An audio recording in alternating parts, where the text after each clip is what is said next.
Hi everybody.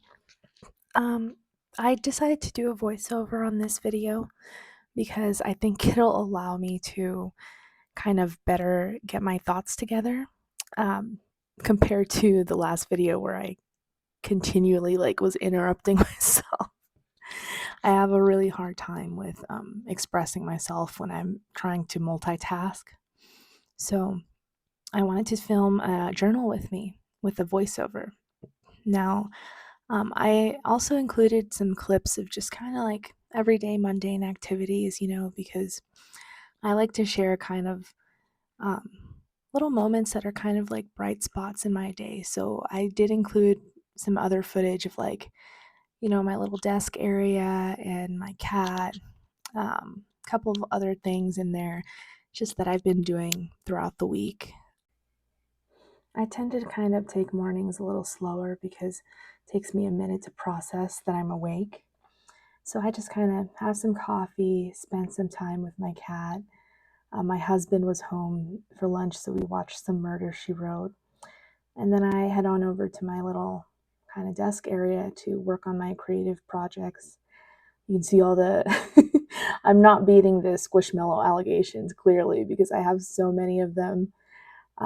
I just have them kind of like overlooking my desk because I like seeing their little dead eyes, their little happy faces just staring down at me while I'm working on stuff.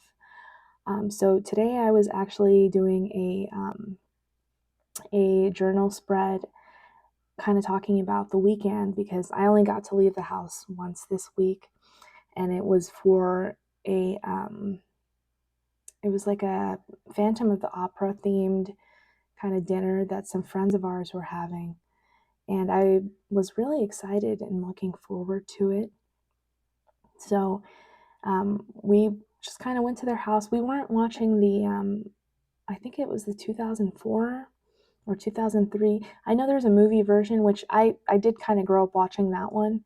That's kind of what got me into the Phantom of the Opera. But there is another version that's the 25th anniversary at Royal Albert Hall.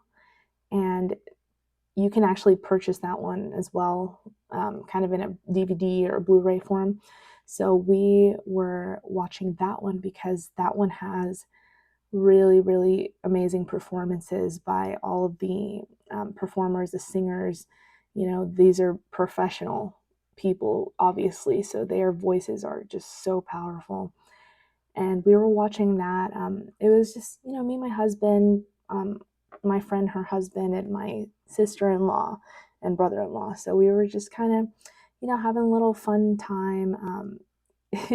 She had suggested at the last minute that we wear some, I guess, like kind of try to dress a little nicely, kind of ball gown-esque, attire.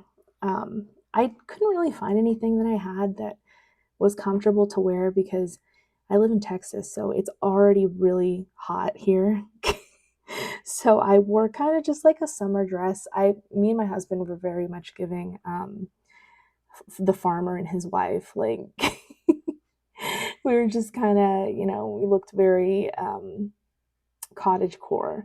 My sister-in-law and her husband, they were actually in, kind of more kind of ball gown, gala themed attire. And she even made little masks for them because her favorite sequence in the film is the masquerade sequence. It's very much on brand. So I was just writing about that, kind of going over everything that we did and, fun times that we had there. I was a little frustrated because we did have to leave a little early because I started to have like an asthma flare. I don't know if it's just because the pollen in Texas is so bad, the air quality is so bad because I live in a city area. So it's just, I have been struggling for the past month or so just with terrible asthma flares and asthma attacks. Just, I have not been able to go outside. So I just kind of have to pick and choose the times when I'm outdoors. And I try to limit going out of the house to like once or twice a week because that's how much the pollen affects me.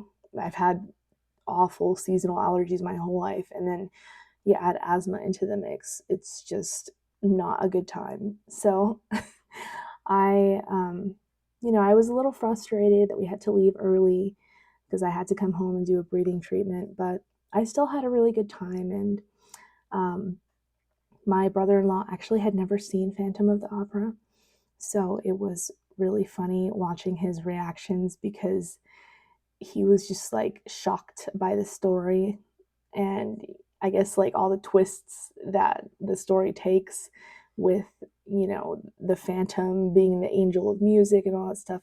I hope I'm not spoiling it for anybody. I assume by now this play has been around long enough to where most people have heard of it or at least know the basic storyline. So yeah, I was just we were really amused by it.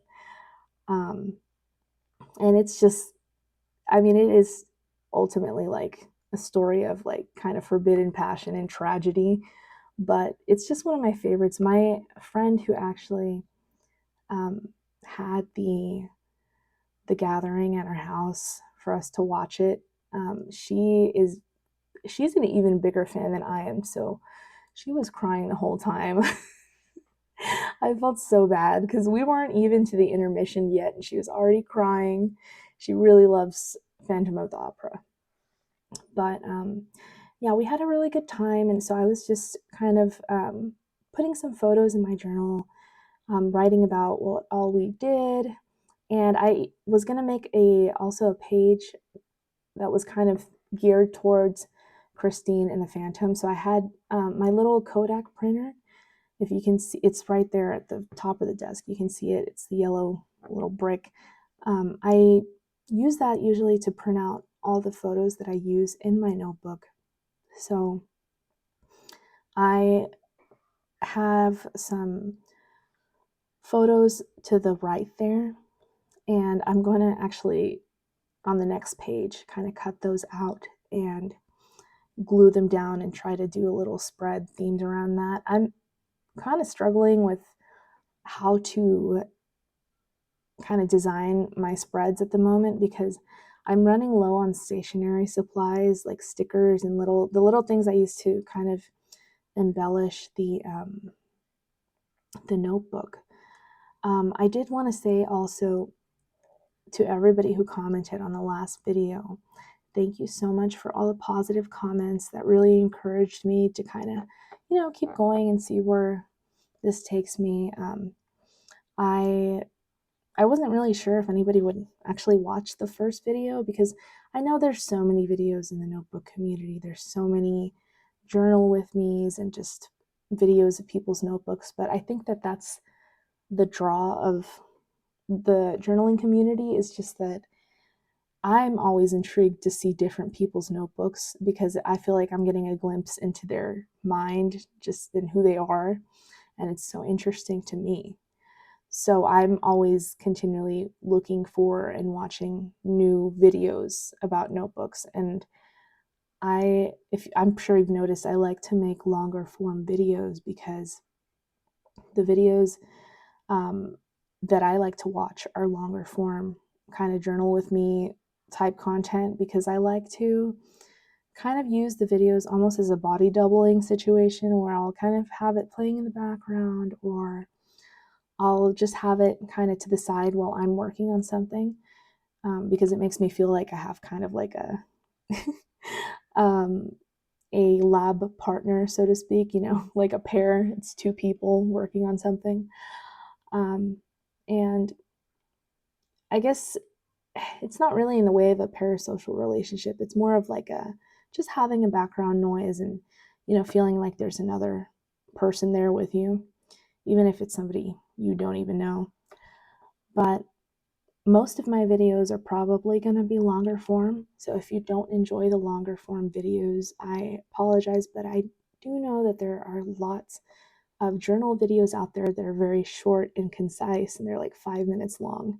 So I'm sure if anybody doesn't like the longer form content, they'll be able to find something that suits them. But what was I talking about? Oh, I was talking about the printer. See, I interrupt myself. My ADHD is off the charts. Um, the printer that I use is I think it's like a Kodak Retro Mini, and I actually got it off Amazon like about a year ago. I used to use a thermal printer, but I've found that thermal printers, very unfortunately, um, any of the ones that I've had, it doesn't matter like if they say, like their little what's it called? Their kind of information on their website or their marketing material, a lot of them kind of advertise them as lasting so much longer. They're like, oh, these prints will last you 10 years. They're archive quality. But I've just found that not to be true. I used to have one that I would use in my A6 notebooks. And I remember going back like just a couple of months later after I had printed some thermal images out and put them in there, that they were faded and almost just unusable. Like you couldn't even tell what it was. So I remember just being really disappointed. And I ended up probably in 2023, end of 2023, I ended up purchasing this Kodak printer. And the thing I like about it is that, the color quality isn't extremely accurate, but you can kind of tweak the filters on the app to print things out to your liking. And I also like the fact that the paper is very cheap. The paper that you use to print your photos out on, it's fairly cheap compared to other printers that are in the mini category. And the prints last a really long time. I have yet to see any fading on any of the ones I've had since I first started using it. And that was over a year ago. They're still bright and colorful. So I so far have had a very good experience with this printer, and I would recommend it to anybody if you're looking for a printer to use in your notebooks, to kind of, keep little bits and pieces of things, that images you like or parts of your daily life in there. I personally feel like it really adds another dimension to journaling, because it's one thing to journal and just write words and words and have little stickers here and there, but it's another thing to have actual images of what you're speaking about. It really takes your notebook keeping to another level. So I really enjoy using that little printer. So you can see me here. I'm kind of struggling to figure out how I'm gonna make this page look the way I want it to, because like I said, I'm kind of running low on stationery supplies. I have not I used to have the Sticky Club subscription where you would get every month like a pack of stickers. That was whatever theme you wanted, but I have not had that in a long time. I had like canceled the subscription at one point because I had a lot of stickers and ephemera that were kind of piling up, and I had not been able to use all of them. So I canceled the subscription probably a year ago, and I recently resubscribed because I finally gone through all the stuff that I had from that subscription. That's how much stuff they send you, that unless you're using the stickers like just on every single page everywhere, it's hard to get through all of them. So I recently resubscribed to it. Most of the other stickers I have in my notebooks are from Daiso. It's kind of like it's like a Japanese dollar store. They have really nice stickers. They're very cute. I actually got that double-sided tape there. You can see the packaging. It's from that store, and it's pretty good quality. It actually comes inside of its own little cardboard thing with a serrated edge, so you can just kind of tear off the size or length of tape that you need.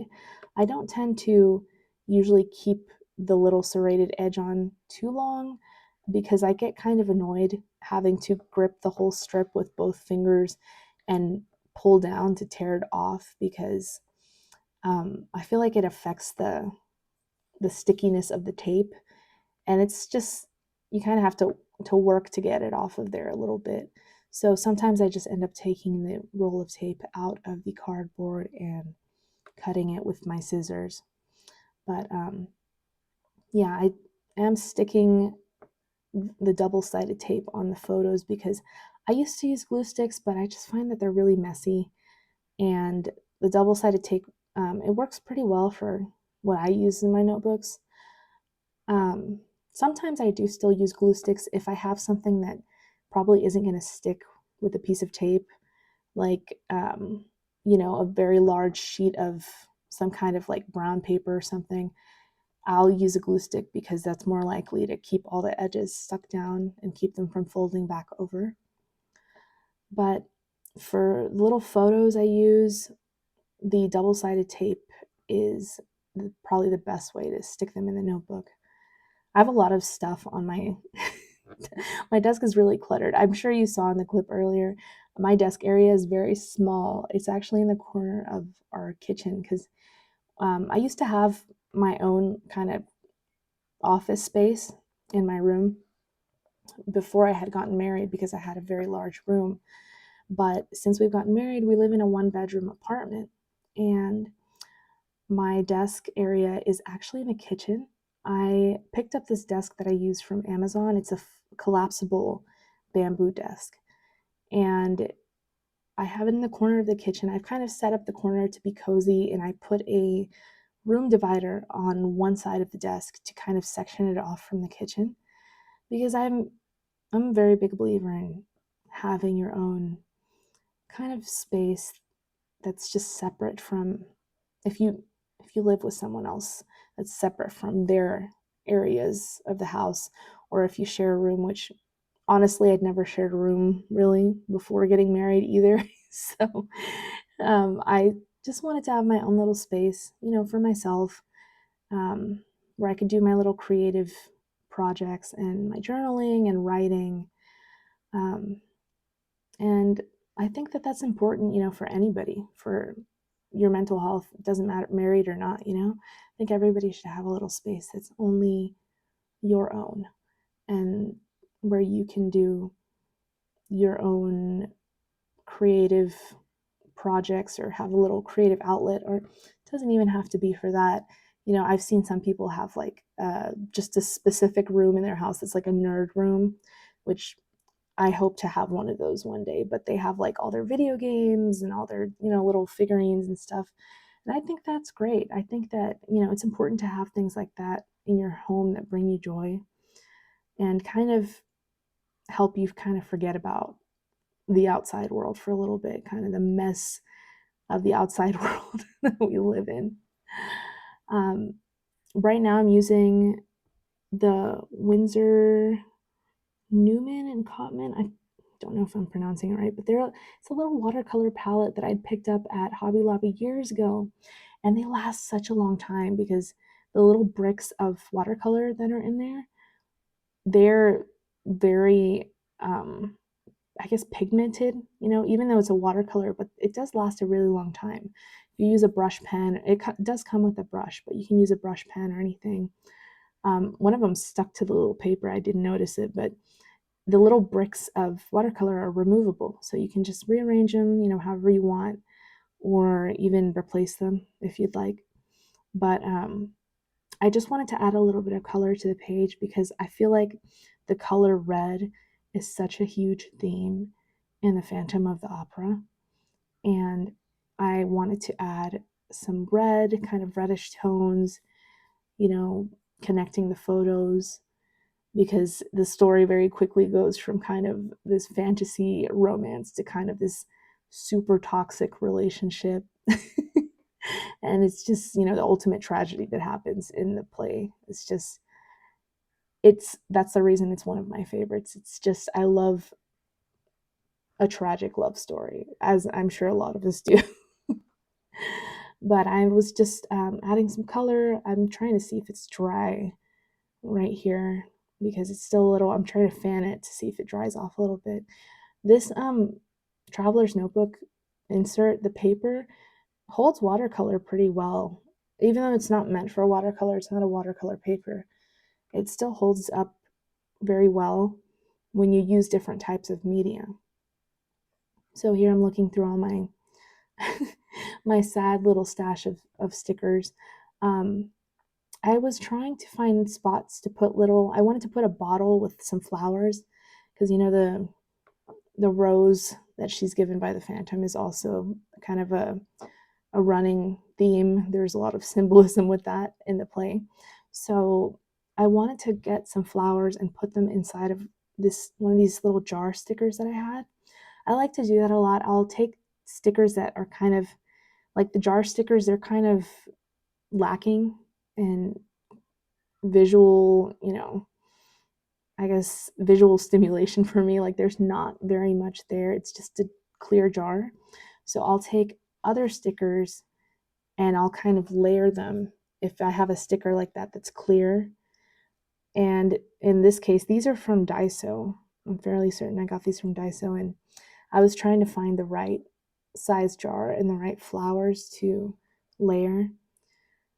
And I think ultimately I had decided on the kind of rose colored jar, and I was trying to find a matching pair of flowers that would fit inside. It obviously doesn't look perfect, I think if you're looking at it, you can kind of tell that it is not um, like a one piece sticker. You can tell it's just two stickers like stuck on top of each other, but I think that's the fun of journaling, is just trying different things and seeing what you like and what you don't like. And at the end of the day, your notebook is just a space for you to experiment and be creative, and nobody else really gets to tell you how to make your notebooks look or how to journal, because it's just a space for you. And that's another thing I enjoy about notebooks, is just the complete creative freedom that comes from just having a blank page and just being like, I can, do whatever I want on this page. And if I feel that it's not my best work or I don't like it, I'll just turn over to a new page and try again.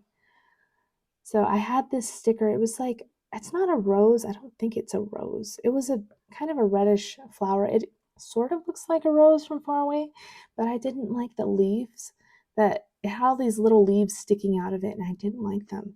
So that's another thing I do a lot with stickers, is if it has a part on the sticker that it's just like doesn't fit my um, creative vision of what I'm trying to make, I'll literally just cut it off. And right here, I'm trying to trim the little green pieces off. I think I ultimately ended up trimming off most of the leaves. I think I left just the stem and one leaf because I was trying to get it to fit in that corner, and the two leaves were making it really difficult because the one that's on the right hand side kept getting in the way. So ultimately, I just ended up trimming it off to get it to fit in that corner. I do like to fill up when I'm doing pages like this.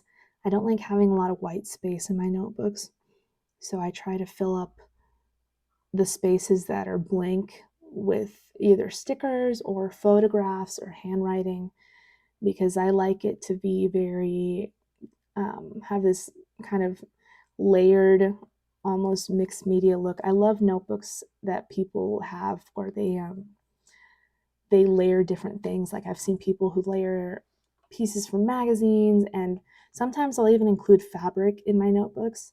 I'll take a little piece of fabric and kind of glue it on the paper. That's one of the other instances when I use glue sticks. There is a piece of fabric in this notebook.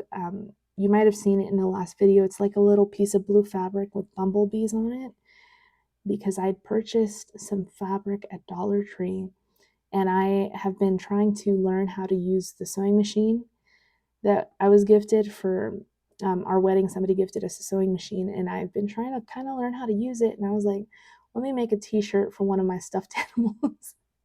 So I got this little cheap piece of fabric from Dollar Tree just to practice, because it was, it's $1, and it's actually a nice little piece of fabric. It's soft. So I had some leftover pieces, and I stuck one of them in my notebook.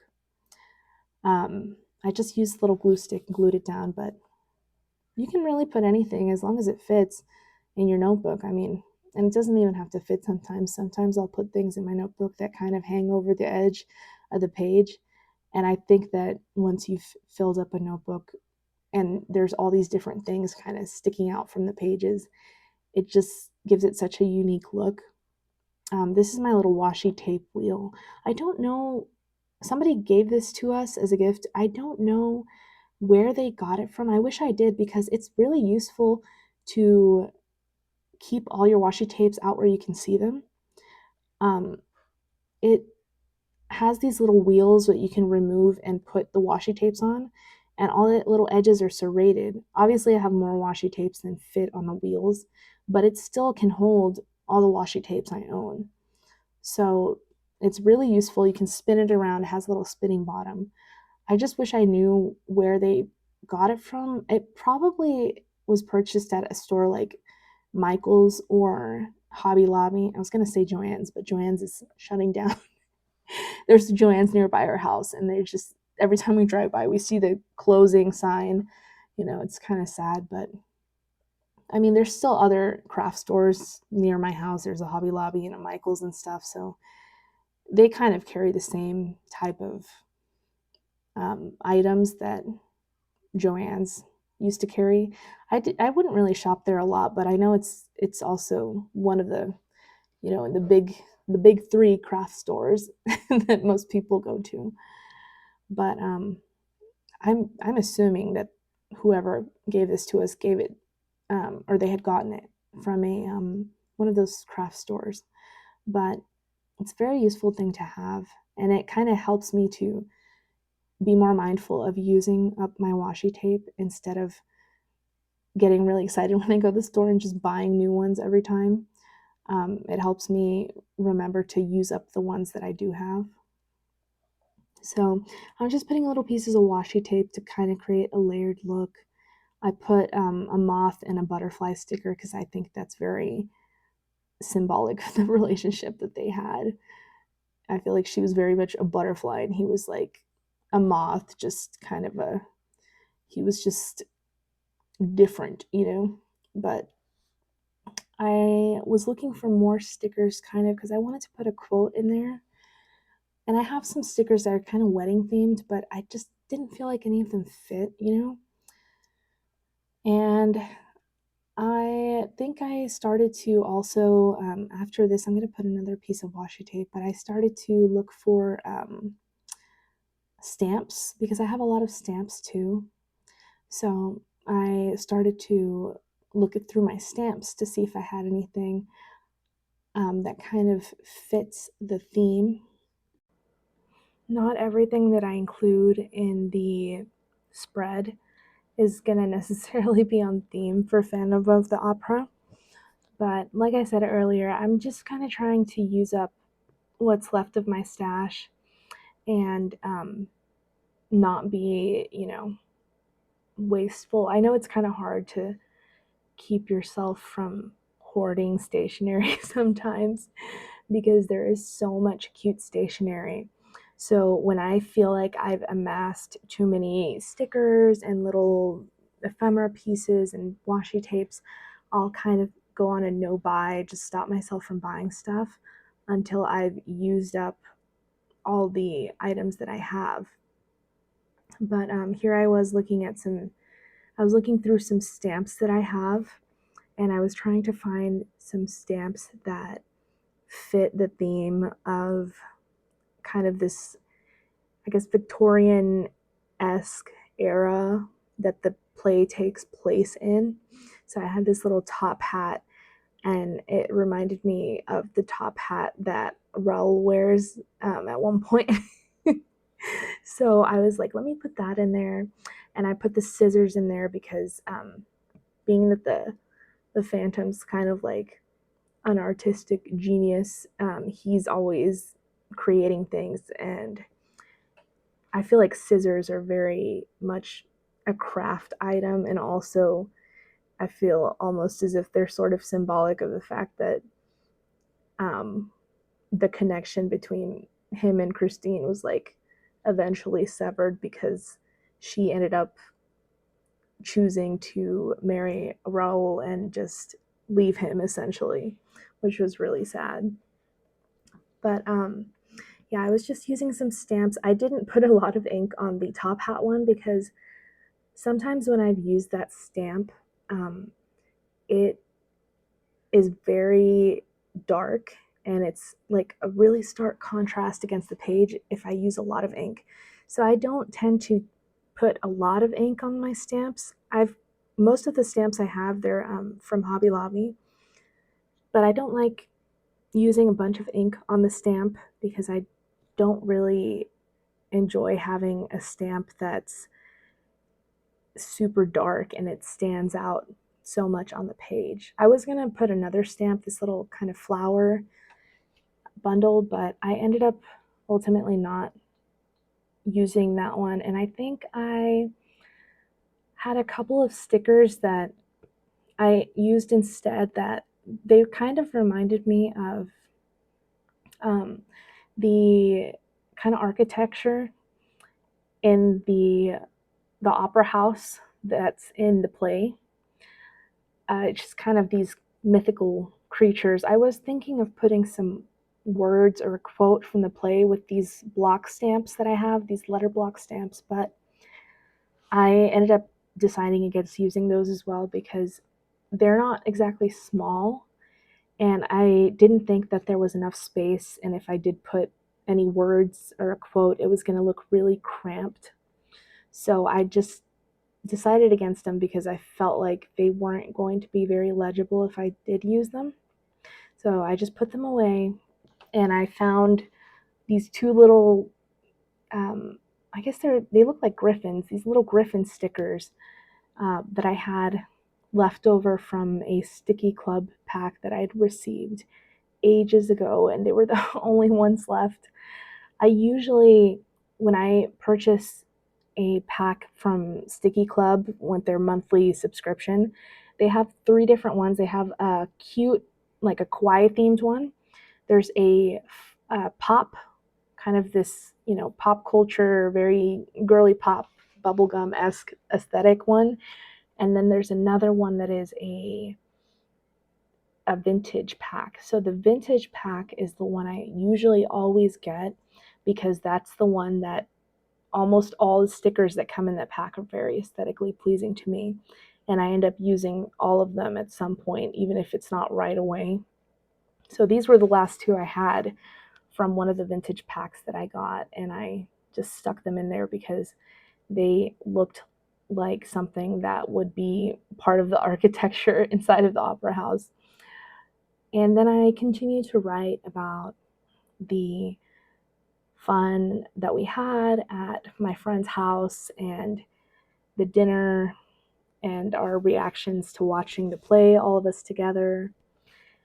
And that's pretty much it for this journal with me. I don't really have much more that I want to say. So there is still about 12 minutes left of this video. So I'm going to go ahead and um, add some kind of little lo-fi music in the background if you want to continue to watch. If you want to use the video as background noise, feel free. If you need to mute the video, like I said, I want my videos to be kind of a cozy little space for everybody who watches them or who's interested in journaling. So if you need to mute it, by all means. I did add at the very end of the video, you'll see there's, because I was playing Animal Crossing, there's a little clip from my Animal Crossing island. Because that was one of the other things that I was doing this week was just, I kind of have been on an Animal Crossing kick lately. I've been playing Animal Crossing because I like the Nintendo games as well. And I've been playing Legend of Zelda a lot, but I mostly have been playing that because my husband's never played it. He's very much into games that are like Destiny and Genshin Impact. So he kind of goes towards those games. He has most of his games are on PS5, so I wanted him to play Legend of Zelda, Breath of the Wild, and Tears of the Kingdom because he's never played them, and they're just beautiful games. The soundtrack is beautiful and the visuals. So I wanted him to play those, and we recently started a playthrough of Breath of the Wild. So that's been a lot of fun. I might do a journal spread about that later on. But for now, I'm just going to sign off and say thank you for watching again to everybody who's left supportive comments. I really appreciate it, and I hope you're all having a wonderful day. And I will see you guys next time.